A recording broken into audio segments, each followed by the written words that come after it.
谁？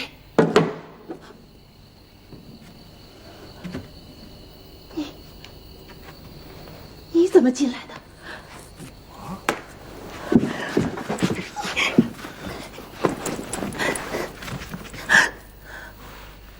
国君跟他妹妹文江正在重温15年前的旧梦。我和你就不能也哥哥妹妹一回？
接你啊！你一夜不归，叫我怎么放心？我不是跟你说了吗？就是跟宫女们聊晚了，又喝了酒，所以找个地方随便歇了一夜。你睡在哪儿了？怎么，偌大一个齐宫，连我过夜的地方也没有吗？睡在我原来的闺房。恐怕得有人陪吧？对，我过去的宫女。不知道你哥哥又睡在哪儿？当妹妹的哪能管哥哥的睡处？哼，只怕当哥哥的要管妹妹的睡处吧？你这话什么意思啊？吵什么？别人听见好看吗？你说都说了，还怕不好看呢？走，回宫去，把你刚才讲的话，当着我哥哥的面你再讲一遍。跟他讲？你跟他是哥哥妹妹，我跟他可是齐鲁两国的国君。简直是岂有此理！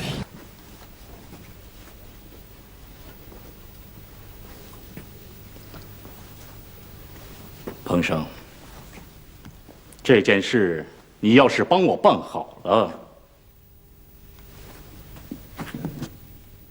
我一定会重用你。彭生，你想陷国君于不义吗？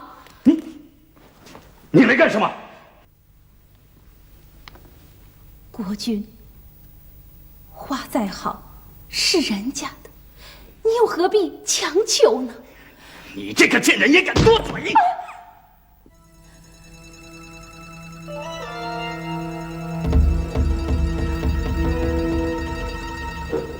我不走，你不把事情说清楚，我哪也不去。还说什么啊？你今天走也得走，不走也得走。你嫁的鲁国就是鲁国的人，看谁能留得住你。公子彭生到，请。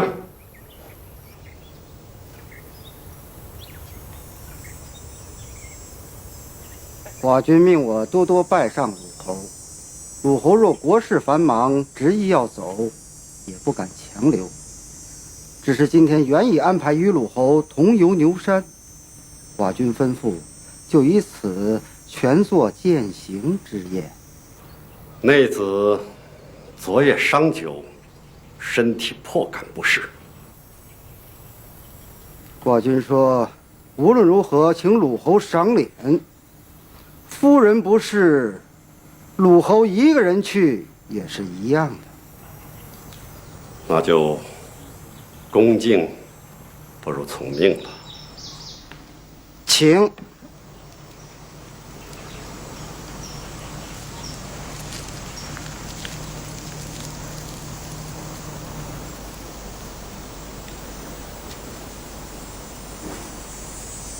好了，别哭了。不管昨夜是真是假，只要你跟我回鲁国，从此永不回来，我就不再追究，而且不让任何人知道。等我一回来就走。感谢鲁侯为寡君远道跋涉，辛苦了，请。对，不远千里送上门来。祝鲁侯和文姜夫人百年恩爱，如鱼得水。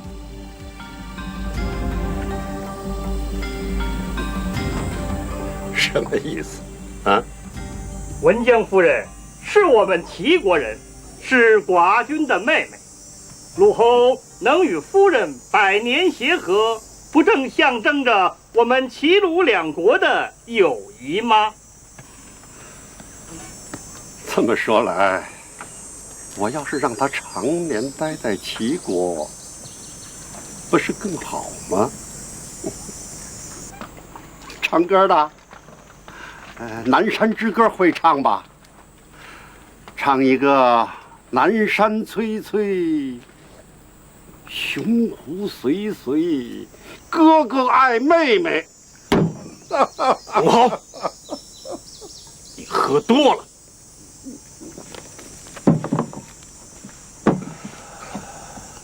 先给他送回去。鲁侯，鲁侯，南山翠翠，野狐随随，休得怪我。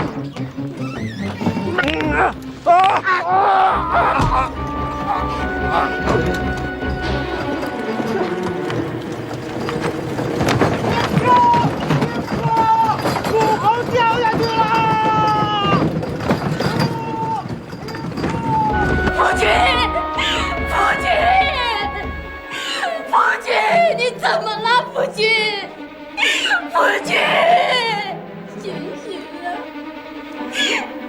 你这是怎么了？夫君啊，你醒醒啊！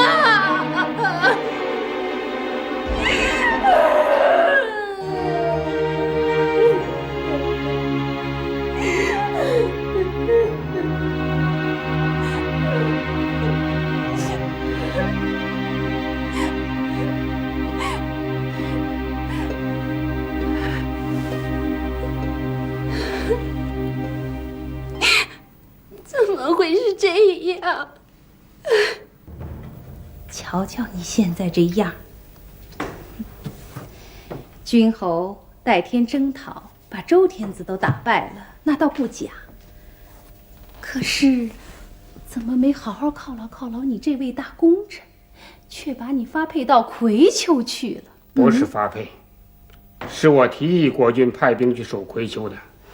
别嘴硬了。不是嘴硬。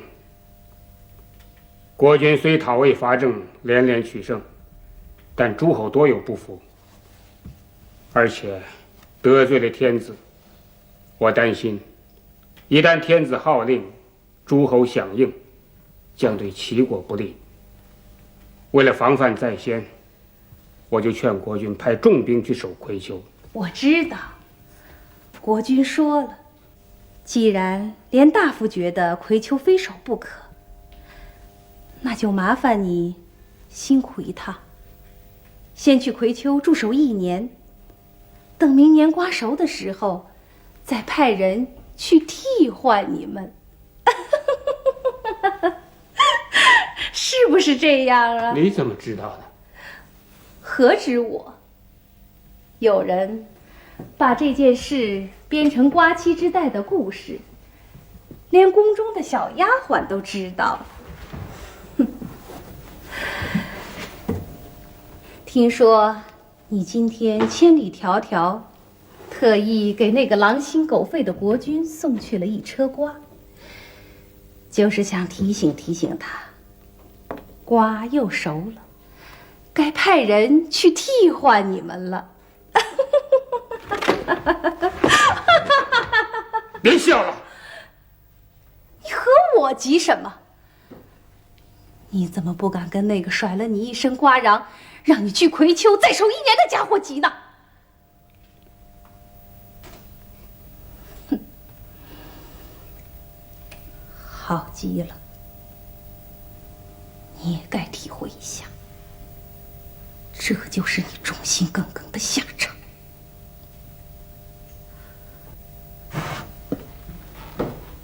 哥哥，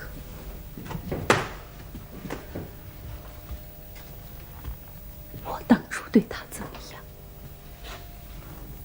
可结果呢？他不是心里一直只想着文江那个狐狸精吗？为了他，什么都不顾，多大的罪过都敢犯下。可你还嘲笑我无能，不能生养。别说了，你怕什么，哥哥？我告诉你，我现在恨不得亲手……你疯了！哥哥，别走啊！回头看看，这是什么？公孙无知，怎么是你？别这么窝着，拿出点国君的架势来。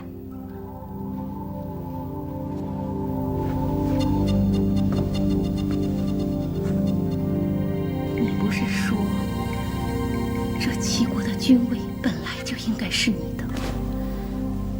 你不是说珠儿上台后对你很怠慢，你心中早有不满吗？你还说，只要我能让我哥哥把你推出来称君，就算名正言顺了。你说呀，你是不是这样说过？那都是在你枕头边上瞎说的，你干嘛当真呢？难怪你没有当国君的福分。我虽然没有当国君的福分，但是我有和国君的宠妃在一起睡觉的福分。你要是再敢把你那些骗女人的话从你的舌头尖收回去，我现在就让你死在我的剑下。你要是还想活的话，就赶快从我的被子里爬出来，和我的哥哥好好商量商量，怎样除掉昏君，把齐国夺回来。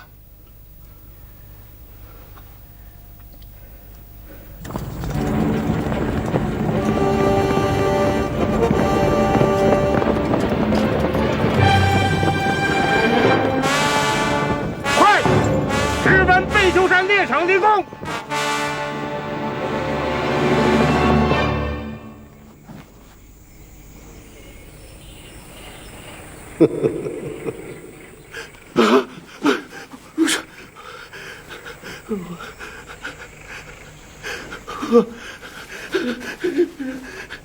珠儿，你这不讲信义的东西！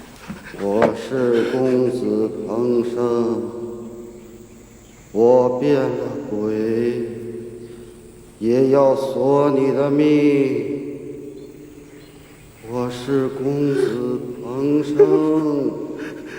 我变了鬼，来人呐！也要索你的命，索你的命！国君啊！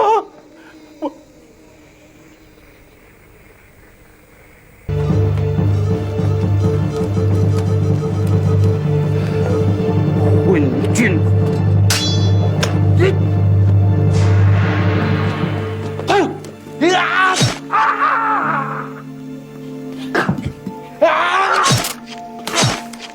那昏君已经逃跑了，追！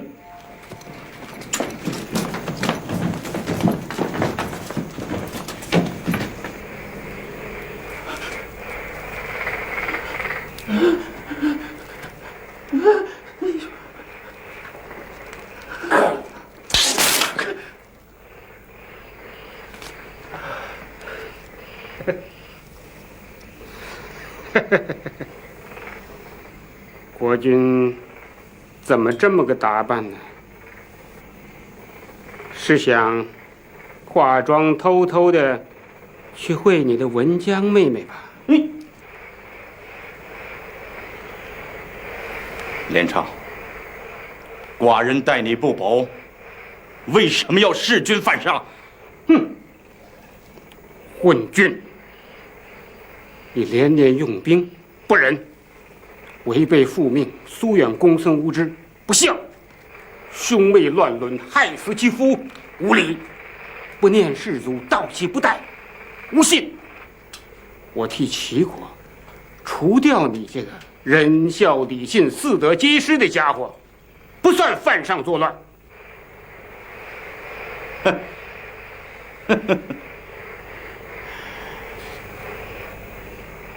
可你身为大臣，你劝过我吗？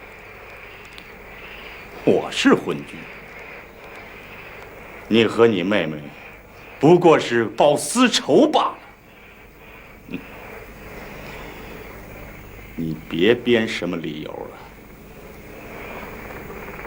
好吧，我不编什么理由了，让你死个明白吧。我只是为你那个至今孤身一人，住在齐鲁边境无家可归的文江妹妹讨个公道。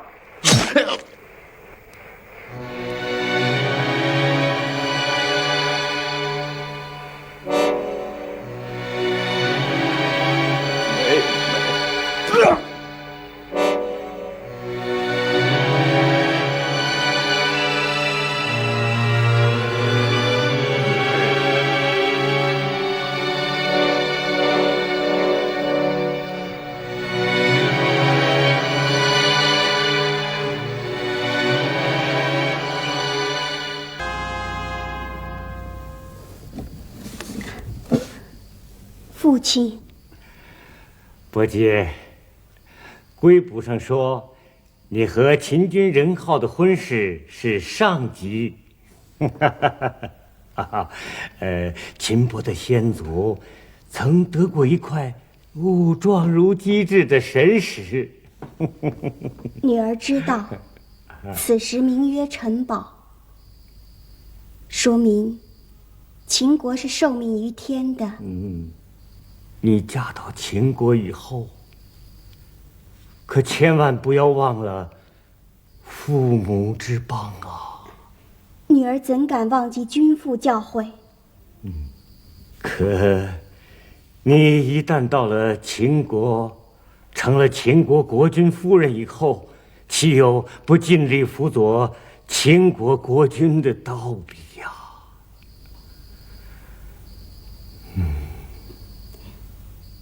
女儿明白父亲的心思。出嫁秦国之后，当尽心于秦晋之好。哎，看呐，虞国的国君让咱们抓住了！就在薄姬公主远嫁之前，在晋国和虞国、虢国之间，发生了一个后世广为传颂的故事。你们好好的笑吧！我们虞国出卖了国公，才落到今天这样的下场。你们知道不知道唇亡齿寒的道理啊？虢国是唇，我们虞国是齿。多少年了，我们唇齿相依，所以你们晋国打不败我们。可是我们的国君贪图你们晋国的玉石和宝马，上了你们晋国的当。今天我们失败了，你们可以好好的笑了。但是你们晋国不讲信义啊，总有一天你们也会败在别人的手下。各位父老，到那个时候，你们还笑得出来吗？啊，你们还笑得出来吗？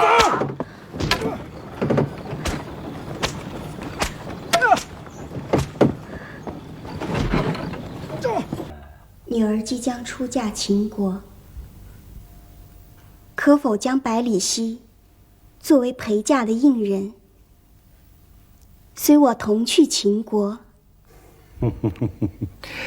你想要他作为你身边的奴隶？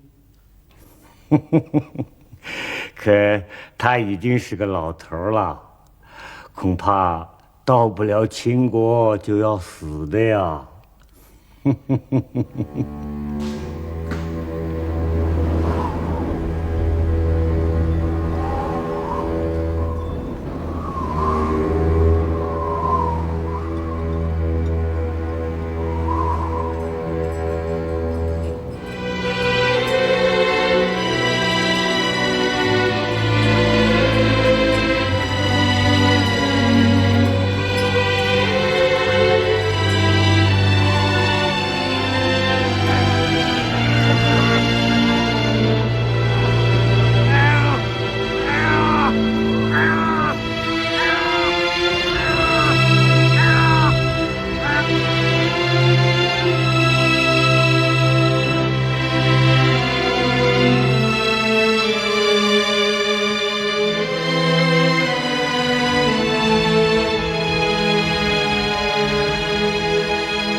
让一个周天子曾经看中的钟大夫去做陪嫁应人，合适吗？那要是国君怪罪下来怎么办？是吧？嗨，管他呢，反正人咱们已经带到秦国了，跑了也不关咱的事啊！喝酒，喝酒，喝酒！要我说啊，其实他是自作自受。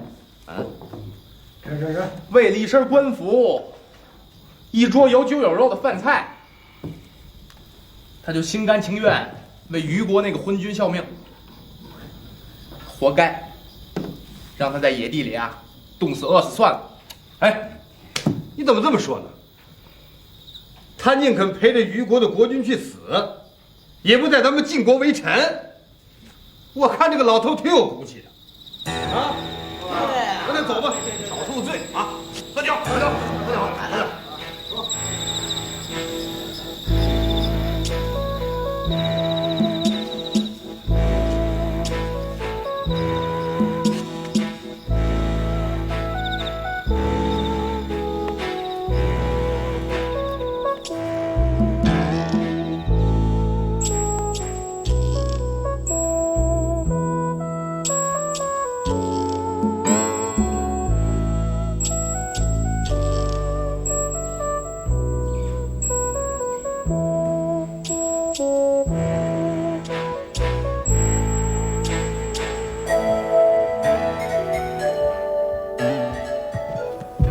启奏公主，因为百里奚已经逃亡不见了。啊？什么应人？嗯？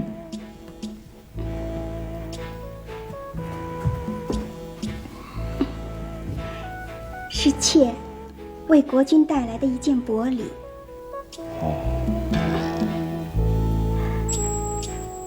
国君要实现宏图大志，最需要的是什么？当然是人才。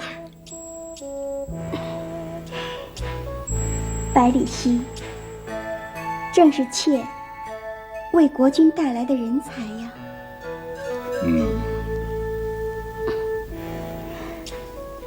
此人重信守义，做事很有主张，幸亏君父慨然应允，要不然显然带不来百里奚。这么说，公主为嫁秦国，已经为寡人挑选人才了。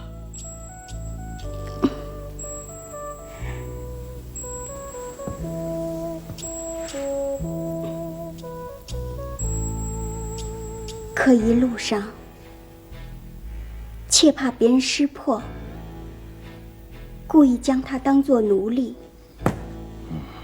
用绳子拴在队伍的后面。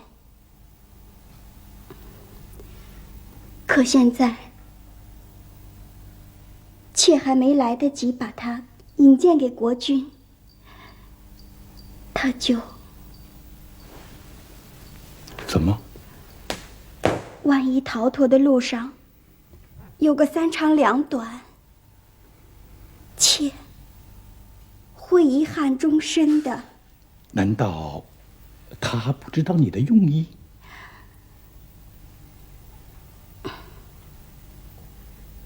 国君御史，国君御史，有知逃犯百里奚下落者？有知逃犯百里奚下落者，速告有赏。将军，这家里没人，就一个孤老太太。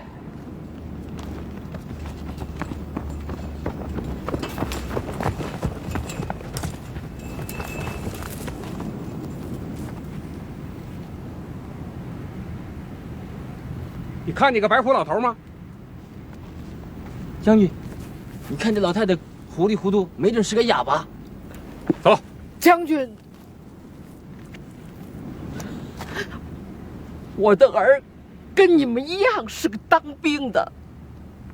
他说：“好男儿志在天下，等我当了大官儿再回来接您。”可是，一走30多年了，也不知道是活是死。兴许是当了大官了，啊！求您帮忙给我打听打听。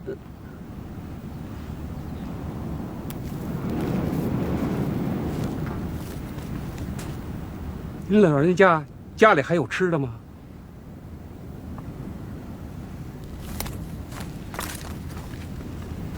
谁给您砍柴、挑水啊？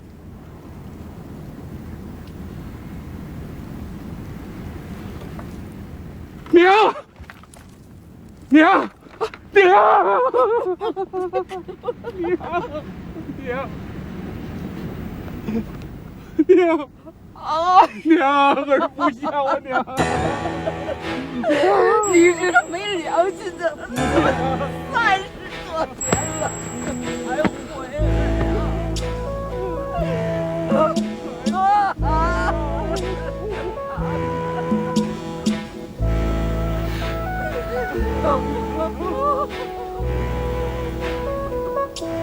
百里奚，百里奚，抛别了儿和妻。壮年求官离家去，苟富贵，勿相欺。百里奚，百里奚，一别时，烹雏鸡。灶下无柴，门栓剔，借得一冲小黄米。百里奚，百里奚，篱墙破，屋漏雨。儿长大，寻父去，家中只余白发妻。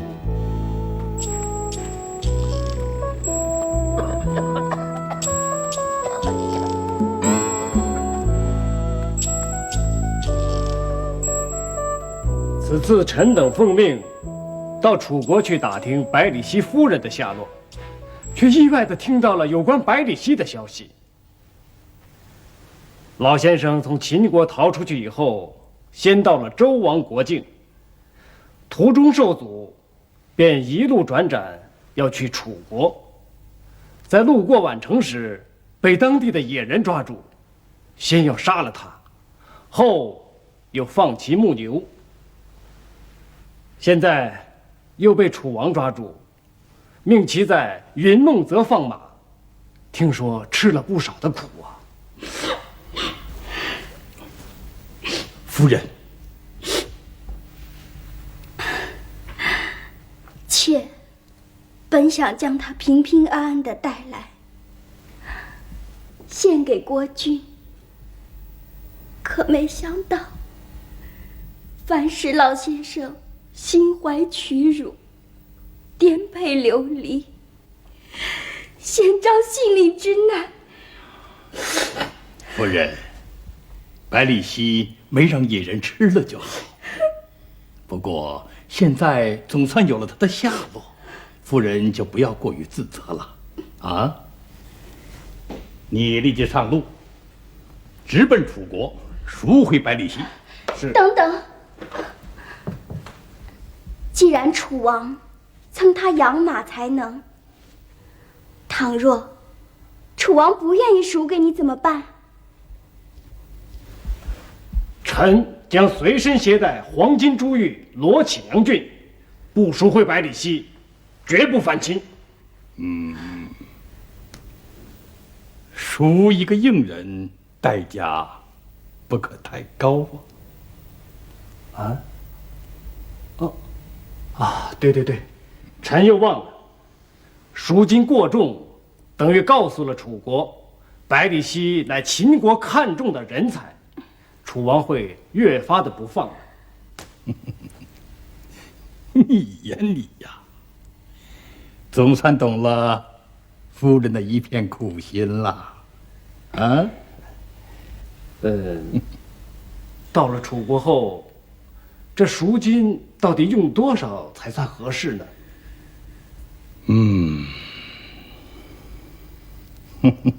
是啊，高了不成，低了不成，难呐。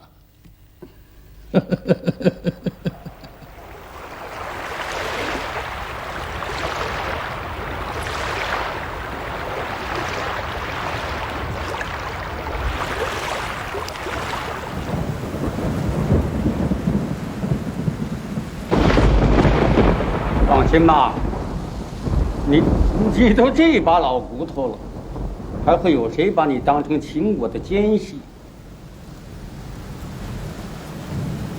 不过，你呀，是千不该万不该寻短见的。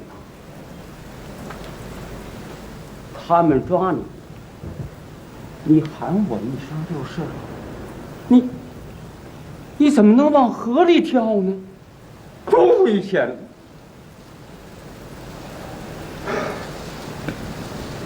是啊，他们万一是要抓我去当官呢？死了多可惜呀！可不，你都等了40多年了，好不容易有人看上了你，你又死了，多可惜，多可惜呀！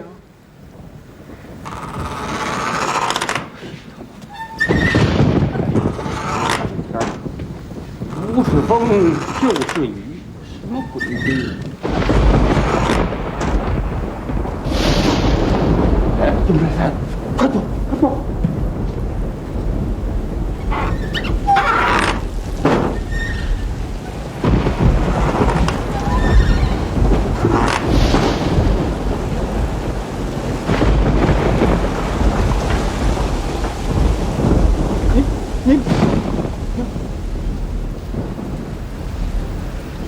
你们是来避雨的，还是来抓人的？抓人？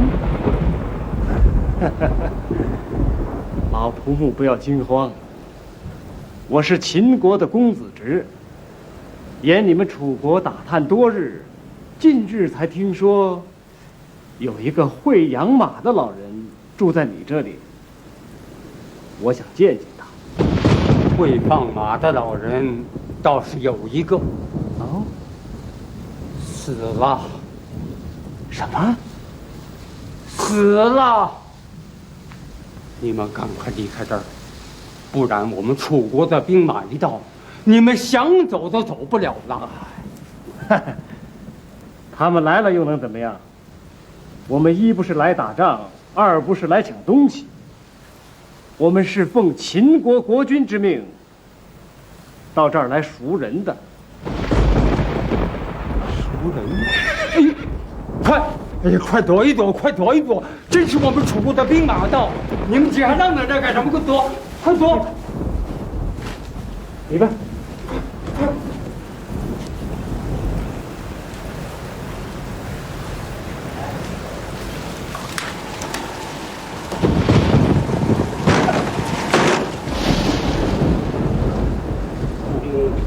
后殿大人，这儿一切都好，请大人放心。抬起头来吧。我军最近发现有些秦国人躲在云梦泽里头，寻找百里奚。他不但善于养马，而且一肚子计谋。国君下了命令，让我们带着他走。人呢？死了？什么？死了？死了！今天白天，他在河边上牧马时，有几位大人用脏话侮辱他，他受不了，就跳河自尽。哎呦，你说的就是那个讨饭鬼呀！是的，大人，真的，我不撒谎，真不是。那尸首呢？尸首顺着河飘走了。好，那明天早上雨停了，你带着我们到水边去寻尸。走。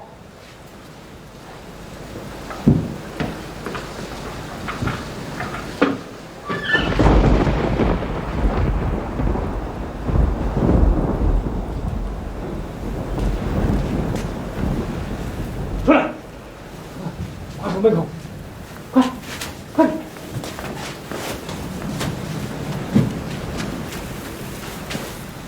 百里先生，我先无礼了。干嘛？咱们得赶紧走啊！啊，走。有人吗？没人。走。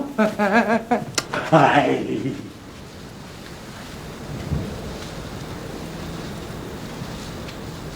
老哥，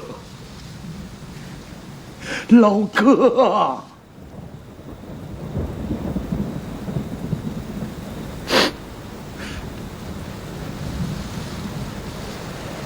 感谢你对我的关照。日后秦国要是不要我了，我还回来和你一起牧马。你以为他们还会让你养马放牛？不，他们肯定会把你这个逃犯杀了。快走！走！等等，你们不是来赎人的吗？对呀。啊，你想要什么？我想要你们把他留下来，这不可能。我想求你们不要把他杀掉，这也不可能。你们把他带走了，我一个人就更觉得冷了。能不能给我一张半张羊皮什么的，让我挡挡寒？好，把羊皮都卸下来。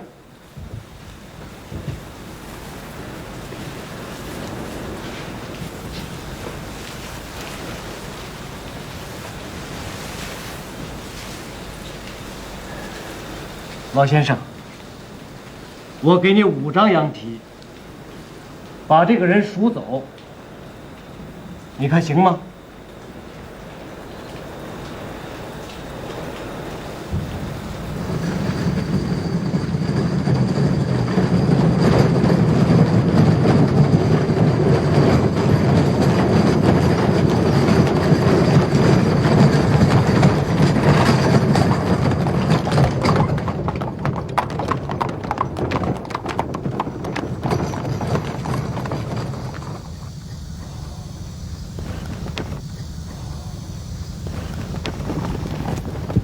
先生一路辛苦了，请进去用酒水。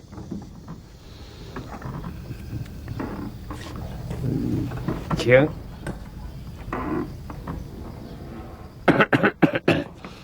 请前面带路。请。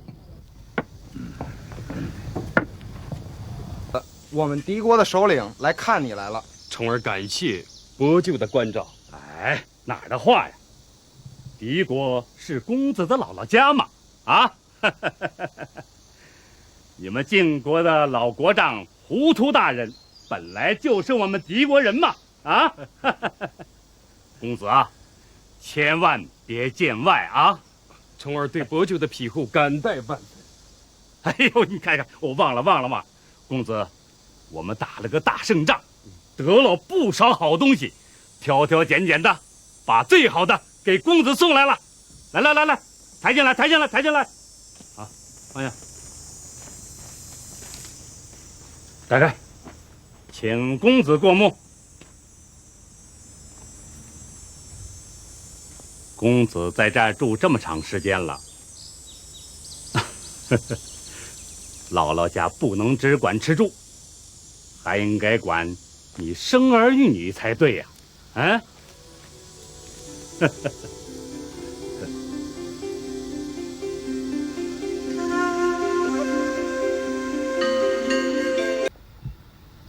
母亲，这位大夫是不是要接走父亲？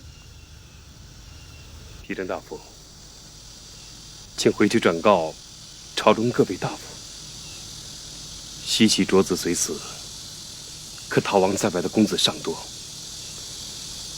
何必非要我回国去继位？申生已死，晋国要拥立哪一位公子啊？李克批正主张拥立长公子重耳，吕生西瑞则主张拥立次公子夷吾，两党羽各自派出大夫去敌国和梁国会见二公子，至今尚无定论。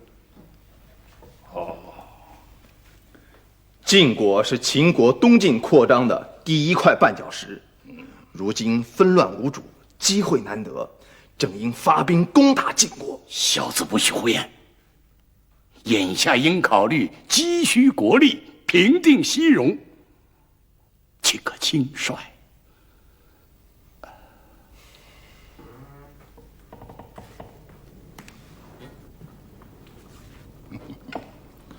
这么说，晋国之变与秦无关，寡人只好袖手旁观了。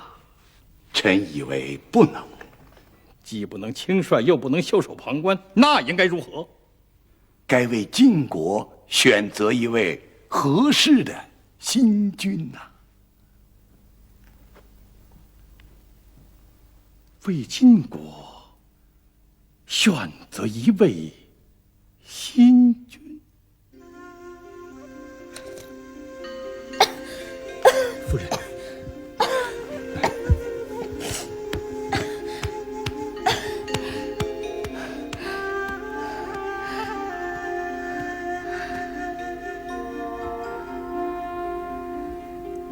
晋国如此多难，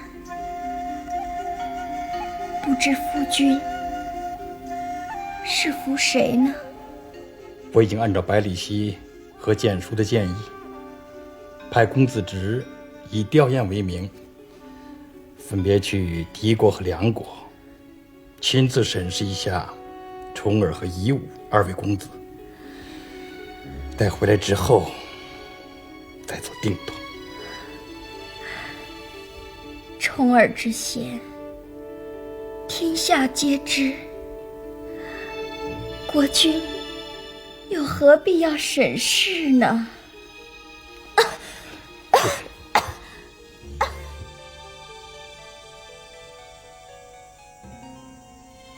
公子之临行前让我转告，如果公子有意回晋国继位，秦国兵马愿为前驱。借外人之力登上君位，贪小失尊，日后必为人所轻蔑。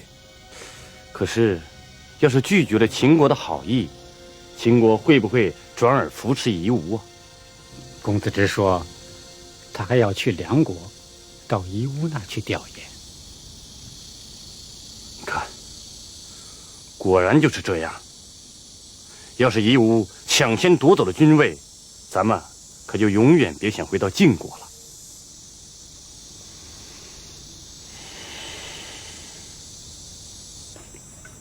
我何尝不想早一天回国？可前几天，皮正大夫吊唁送来了联名竹简上，我找遍了朝中老臣的名字，唯独不见老国丈糊涂大夫的签名。敝国国君令臣转告，如公子愿回国继位，秦国可派兵马以为前驱啊。哦，大夫不是刚刚从我哥哥那儿来吗？是啊，我在敌国刚刚拜见过重耳公子，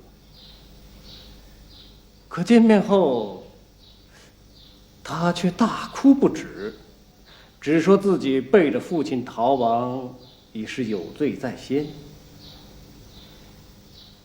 君父临终又不能在身边尽孝，更是大逆不道。如今他心中只有哀痛，全无回国称君之意。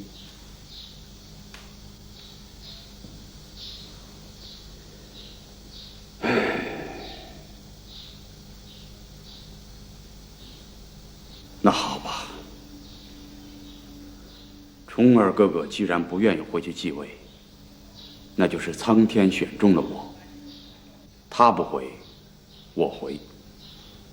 如贵国愿意助我，夷吾理当尽心相报。请大夫转告秦国的国君，如果这次夷吾能够登位，愿意割让河西5城，使贵国疆域东抵虢国，南击华山。公子真是快人快语啊！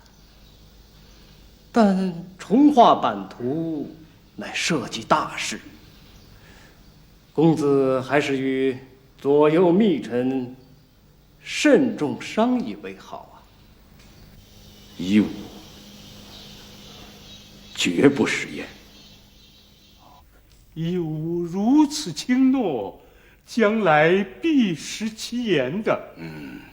父丧不爱，苟求君位，绝非贤者。重耳和夷吾如此不同啊！不知国君想选谁做晋国的新君呢？辅佐贤者为君，当然众望所归。如果从秦国的霸业考虑，选夷吾倒是比较合适。明知夷吾不贤，却选其为晋国国君，这岂不有悖于秦晋之好？若重耳成了霸主，秦国还怎么东进？秦国首先应该着眼于统一西戎。国君，夷吾小人还未登上君位，就以手捧河西5城的版图向我秦国摇尾，难道真的坐视不理？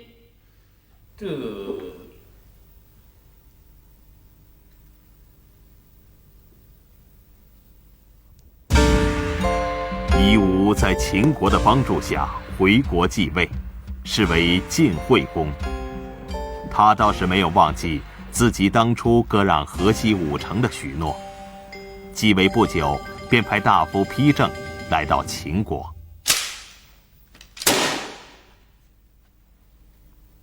为何没有河西5城的版图？夷吾本想割让河西5城，无奈其身边大臣吕生、细锐从中竭力阻挠。说什么？他们说，当初夷吾逃亡在外，尚未登基，无权将先君国土赠予他人。住口！纯属一派胡言。当初公子侄到梁国吊唁的时候，吕生、细锐都在夷吾的身边，为何不讲此话？明明是戏怒寡人。启奏国君，讲。丕正大夫一路辛苦了，还是先回馆舍休息吧。请大夫回馆舍歇息去吧。不，我尚有肺腑之言啊。明天再说也不迟啊。不，晋国有变，已经没有明天了。我虽为晋国使臣，斗胆叩请贵国发兵，废夷吾而立公子重耳。丕正叩问国君，能不能告诉我，秦国明知夷吾不贤，可当初不立重耳，而立夷吾，究竟图的是什么呀？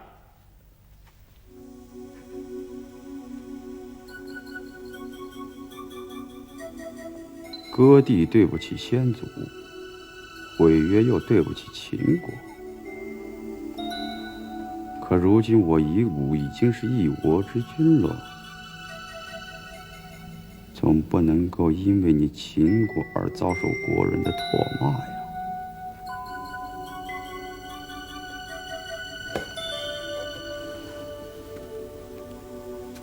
就算是我骗了你，在你老虎嘴里拔了一颗牙，可同为天下诸侯，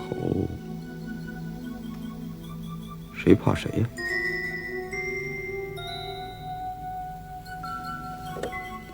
把那个在秦国国君面前说重儿好话的叛逆之臣丕正，给我杀了！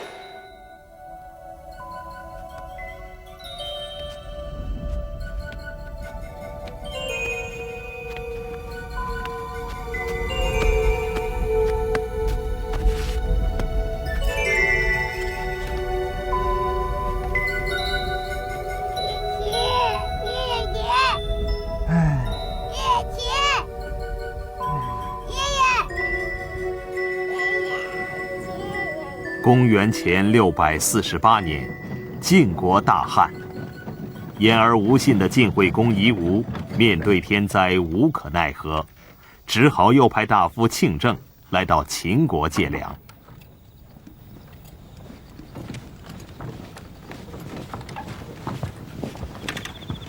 啊，庆正大夫，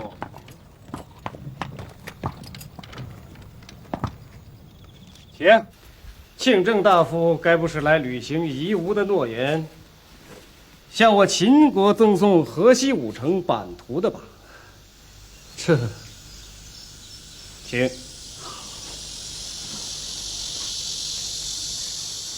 难道是因为晋国大旱灾荒，来此求购粮食？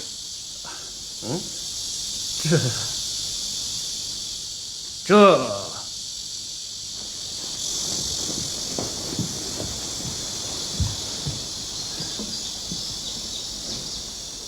公子所言极是，敝国饥民甚众，饿殍遍野。敝国国君以为贵国乃亲邻之邦，国力强盛。像夷吾这样厚颜无耻的国君，真是天下少见。请大夫言辞慎重一些。功过是非，任凭议论。然而，敝国国君不顾昔日曾得罪过贵国，而赶来求粮，正表明敝国国君的2大美德。什么？2大美德？他相信贵国国君胸怀大度，不计前嫌，此为诚信之德。他自身不顾羞惭，为民求粮，此为爱民之德。难道不是这样吗？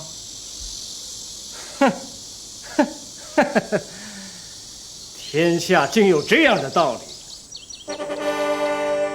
没想到秦穆公真的不计小人之过，满载救济晋国的粮车舟船沿渭水东下，直抵晋国。此次运粮历史上称为泛舟之役。贵国国君如此慷慨大度，真是不用一兵一卒就征服了敝国的人心。真是天道难测。2年后，秦国也遭了天灾，只好转而向晋国借粮救灾。这回晋惠公又将如何呢？国君，诺言不能轻许，许下诺言就得实践。你这是在恕寡人之过吗？臣请国君恕罪。借粮济秦，可使双方捐弃前嫌，正好是2国修好的机会。捐弃前嫌，这你就错了。他可以捐弃前嫌，而我却不能。秦国一向对晋国虎视眈眈，借粮济秦，犹如养虎之患，绝不可为。国君若不能像2年前秦国借粮帮我渡难那样知恩图报，将使晋国失信于天下，危在旦夕。迂腐，立即传寡人之命，派出兵马，驻扎在边境以待攻秦，以除我心头之患。